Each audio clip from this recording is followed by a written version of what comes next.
नमस्कार, वेब दुनिया के फटाफट बुलेटिन में आप सभी का स्वागत है और नजर डालेंगे आज के खास खबरों पर। प्रधानमंत्री नरेंद्र मोदी ने राष्ट्रीय एकता दिवस पर अपने संबोधन में कहा, कांग्रेस की लचर नीतियों के कारण कश्मीर का एक हिस्सा पाकिस्तान के अवैध कब्जे में चला गया। पाकिस्तान ने आतंकवाद को हवा दी। स्टेट स्पॉन्सर्ड टेररिज्म की कश्मीर और देश को बहुत बड़ी कीमत चुकानी पड़ी, लेकिन फिर भी कांग्रेस हमेशा आतंकवाद के आगे नतमस्तक रही। मोकामा हत्याकांड को लेकर तेजस्वी यादव ने चुनाव आयोग को घेरा। बिना नाम लिए अनंत सिंह पर निशाना साधा। तेजस्वी ने पूछा, गुंडों को कौन बचा रहा है? कैसे कोई हथियार के साथ 40 गाड़ियों का काफिला लेकर घूम सकता है? भाजपा अध्यक्ष जेपी नड्डा ने शुक्रवार को बिहार विधानसभा चुनाव 2025 के लिए एनडीए का संकल्प पत्र जारी कर दिया। इसमें रोजगार, शिक्षा और विकास से जुड़े 25 वादे किए गए हैं। 1 करोड़ को सरकारी नौकरी, महिलाओं को 2 लाख का वादा, अति पिछड़ों के लिए कर्पूरी ठाकुर सम्मान निधि योजना। कांग्रेस नेता दिग्विजय सिंह का विवादित बयान, भारत के विभाजन के पीछे जिन्ना और सावरकर, अब बीजेपी मोहल्लों को बांट रही है। देश में मतदाता सूचियों के विशेष गहन पुनर्निरीक्षण की आड़ में नागरिकता के प्रमाण एकत्र किए जा रहे हैं। दोहरी इंजन वाली सरकारों में बीएलओ भाजपा कार्यकर्ताओं की तरह काम कर रहे हैं।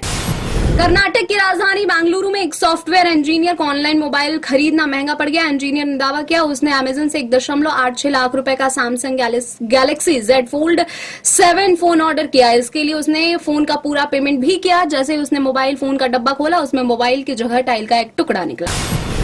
मोकामा में जनसुराज पार्टी के कार्यकर्ता दुलारचंद यादव की हत्या से बिहार की चुनावी सियासत में खूनी रंग चढ़ गया है। दुलारचंद हत्याकांड में अनंत सिंह समेत 5 नामजद जनसुराज प्रत्याशी पर भी दर्ज हुई एफआईआर। घटना के बाद क्षेत्र में तनाव है और पुलिस जांच कर रही है।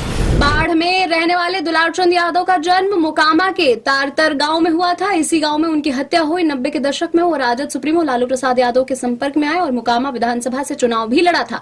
हालांकि इस चुनाव में उन्हें हार का सामना करना पड़ा। वे बाहुबली अनंत सिंह के भी करीबी रहे हैं, लेकिन इस चुनाव में पीयूष प्रियदर्शी का समर्थन कर रहे थे। आप नेता संजय सिंह ने सोशल मीडिया साइट एक्स पर अपनी पोस्ट में कहा कि यह है बिहार में सुशासन राज की हकीकत। मोकामा में आरजेडी नेता दुलारचंद यादव की निर्मम हत्या। सिवान में दरोगा अनिरुद्ध कुमार की खेत में हाथ पैर बांधकर गला रेत कर हत्या कर दी गई। अब आप तय कीजिए कि यह सुशासन राज है या दुशासन राज। मुंबई के पवई में एक थिएटर स्टूडियो में 17 बच्चों को बंधक बनाने वाले रोहित आर्य को मुंबई पुलिस के एक अधिकारी अमोल वाघमारे ने गोली मारकर ढेर कर दिया। बच्चों को सुरक्षित निकालने के लिए यह कार्रवाई की गई। मुंबई पुलिस ने भी उन्हें इस पूरे ऑपरेशन का हीरो करार दिया है। सिवान की चुनावी रैली में यूपी के मुख्यमंत्री योगी आदित्यनाथ ने कहा, कांग्रेस और राजद ने हमेशा हमारी विरासत का अनादर किया है। बिहार के लोगों ने कांग्रेस को खारिज कर दिया क्योंकि उसने सरदार पटेल, अंबेडकर, राजेंद्र प्रसाद, कर्पूरी ठाकुर का अपमान किया। कांग्रेस अध्यक्ष मल्लिकार्जुन खड़गे ने सरदार वल्लभ भाई पटेल की जयंती पर कहा, राष्ट्रीय स्वयंसेवक संघ पर फिर से प्रतिबंध लगाया जाना चाहिए क्योंकि देश में कानून व्यवस्था से जुड़ी समस्याओं के लिए यही संगठन जिम्मेदार है। खड़गे ने कहा, यह मेरा व्यक्तिगत विचार है। बिहार के भोजपुर जिले में एक व्यक्ति और उसके बेटे की कथित रूप से गोली मारकर हत्या कर दी गई। पुलिस ने बताया, मृतकों की पहचान प्रमोद और उनके बेटे प्रियांश के रूप में हुई है। दोनों भोजपुर जिले के पियानिया गांव के निवासी थे। प्रधानमंत्री नरेंद्र मोदी ने गुजरात में एक समारोह में कहा, देश की एकता और अखंडता को घुसपैठियों से बड़ा खतरा। अवैध आवर्जन भारत के कुछ हिस्सों में जनसांख्यिकी संतुलन को प्रभावित कर रहा है। हमें सभी घुसपैठियों को बाहर निकालने का संकल्प लेने की जरूरत है। कनाडा की एक अदालत ने 2022 की हत्या के एक मामले में भारतीय मूल के एक व्यक्ति को 25 साल कैद की सजा सुनाई है। स्थानीय मीडिया ने बताया, ब्रिटिश कोलंबिया के सर्वोच्च न्यायालय की एक जूरी ने बलराज बसरा को हत्या और आगजनी का दोषी ठहराया। पाकिस्तान और अफगानिस्तान ने शांति वार्ता के लिए फिर सहमत हुए। सीमा पर संघर्ष विराम कायम रखने और इस सप्ताह असफल रही शांति वार्ता को फिर से शुरू करने के लिए दोनों देशों ने बातचीत करने पर सहमति जताई।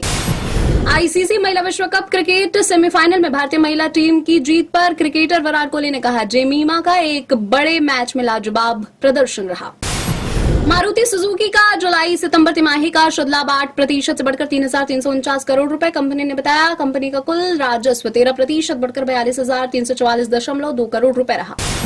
शेयर बाजार में दूसरे दिन भी गिरावट रही। सेंसेक्स 466 अंक फिसलकर 83,939 अंक पर हुआ बंद। निफ्टी भी 156 अंक गिरकर 25,722 अंक पर हुआ बंद। डॉलर के मुकाबले रुपया भी 8 पैसे कमजोर रहा।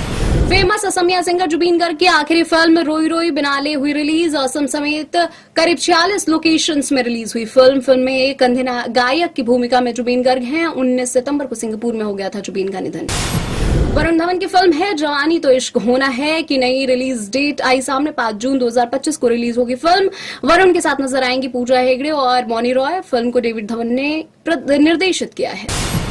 ये थी आज के फटाफट बुलेटिन। ऐसे ताजा अपडेट्स के लिए बने रहे हमारे साथ, यानी कि विजिट करें वेब दुनिया पर।